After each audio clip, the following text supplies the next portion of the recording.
तुम्ही या चॅनलवर नवीन असाल तर सबस्क्राइब करा, तसेच लाईक आणि शेअर नक्की करा। ईव्हीएमवर मतदान केलेल्या उमेदवारालाच बॅलेट पेपरवर मतदान करा। ईव्हीएमची पोलखोल, ग्रामस्थांचं आयोगाच्या पुढचं पाऊल।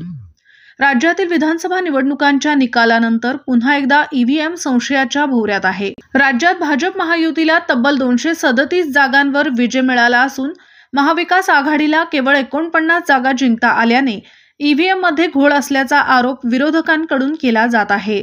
दुसरीकडे सरकारकडून सत्ता स्थापनेसाठी प्रयत्न केले जात असून ईव्हीएम विरोधात विरोधकांनी मोठं आंदोलन उभा करण्याचं ठरवलंय। त्यातच माळशिरस विधानसभा मतदारसंघातील मार्कडवाडी ग्रामस्थांनी एक पाऊल पुढे जाऊन ज्या उमेदवाराला ईव्हीएमवर मतदान केलं, आता त्याच उमेदवाराला बॅलेट पेपरवर मतदान करा असे आवाहन करत 3 डिसेंबर रोजी पुन्हा एकदा मतदान घेण्याचं काम हाती घेतलं आहे। त्यासाठी सर्व यंत्रणा राबवण्यात येत आहे।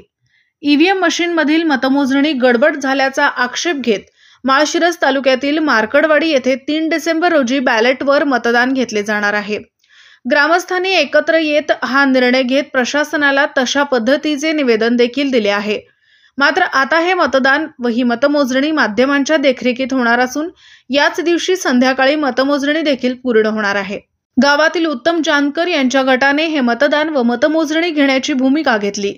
या मतमोजणीतून ग्रामस्थांच्या शंका दूर होतील असा विश्वास वाटत असल्याचं विजयी उमेदवार उत्तम जानकर यांनी म्हटलं आहे।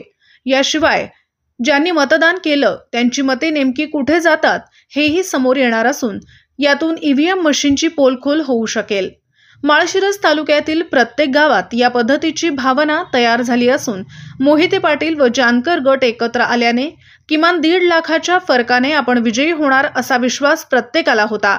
मात्र मतमोजणी झाल्यावर केवळ 13,000च्या मताधिक्याने विजय मिळवल्याने संपूर्ण तालुक्यात आक्रोश असल्याचे जानकर यांनी म्हटलं आहे।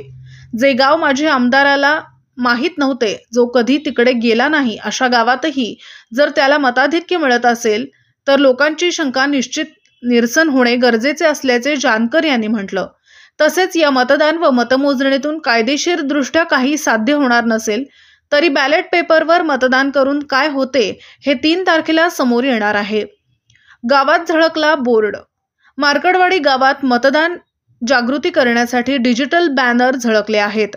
मौजे मार्कडवाडी तालुका माळशिरस गावातील सर्व मतदार बंधू भगिनींना नम्र विनंती, मंगळवार दिनांक 3 सप्टेंबर 2024 रोजी मतपत्रिकेद्वारे मतदान पडताळणी प्रक्रिया पार पाडावयाची आहे।